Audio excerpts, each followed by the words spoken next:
Baba Mariti, international protocol, we salute you. Baba Mariti, Baba Mariti, international protocol, we salute you. Baba Mariti, the Ogbonge landlord.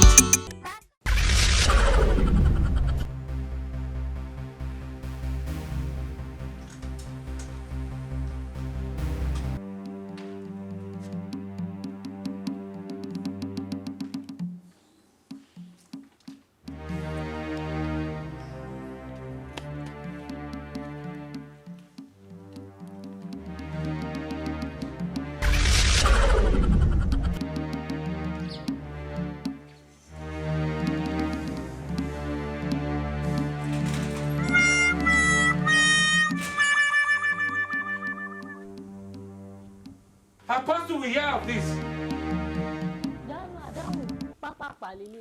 She what?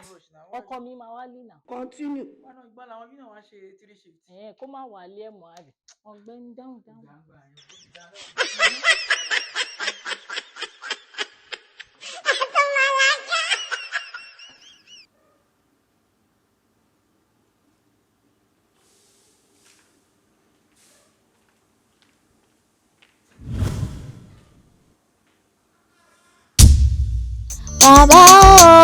Baba Mariti, international protocol, we salute you. Done. Papa Mariti.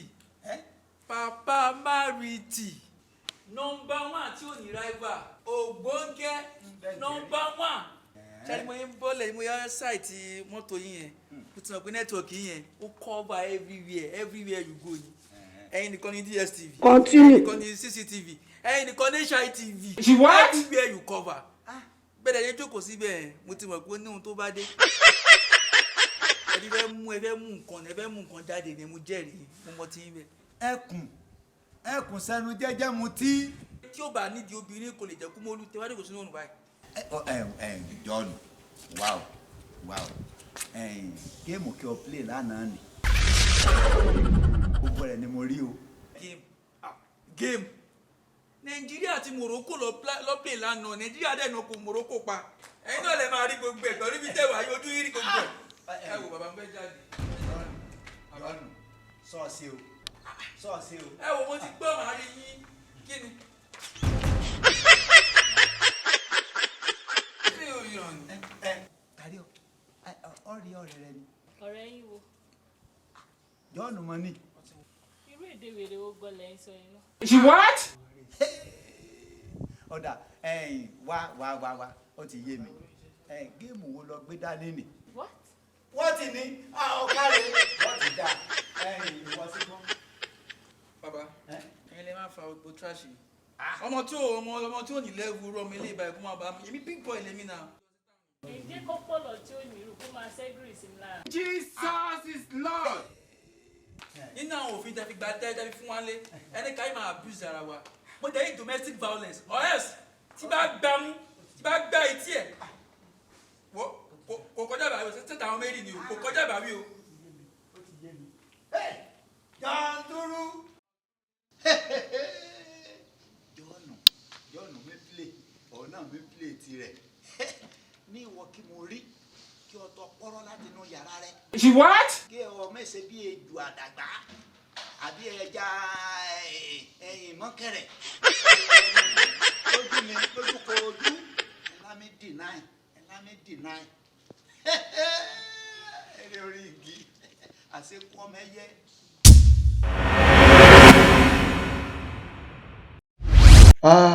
Bí ibi ló sọ pé ó fẹ́ lẹ́ẹ̀kan yẹn náà. 25k náà ni. She what? 25k.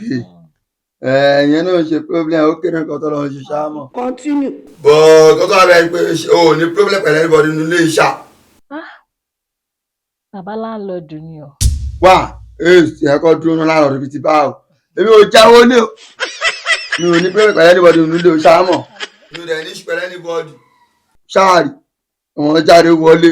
Ó dẹ̀ san bí ló sanwó náà ló tún kù. Bá lọ ní pẹ̀lú anybody yẹ kí máa mọ̀. bàbá landlord ni mi ìmọ̀rú tiwọn wọ́n kàn níyàn lára ń lulẹ̀ wọ́n á máa láti bí sí ibẹ̀ láti bí sí bí àmọ́ problem mọ́ ń lulẹ̀. ṣòkè ló ṣe pẹ̀lú àti ẹ̀ tó wé lálọ́dọ́ abẹ́rẹ́ kí n mọ̀.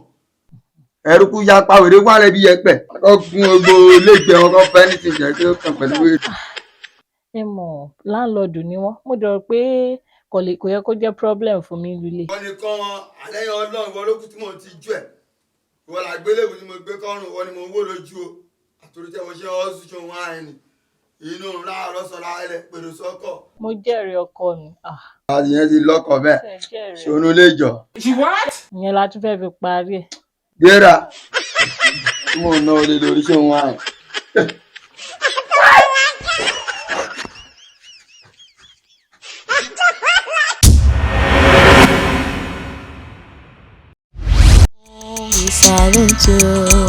Baba o, Baba Mariti. Baba o, Baba Mariti. International logo, we salute you. Baba Mariti, the ogbonge landlord. Baba Mariti, no dey gree for anybody. He no go ever gree for anybody. Ogbonge comedy.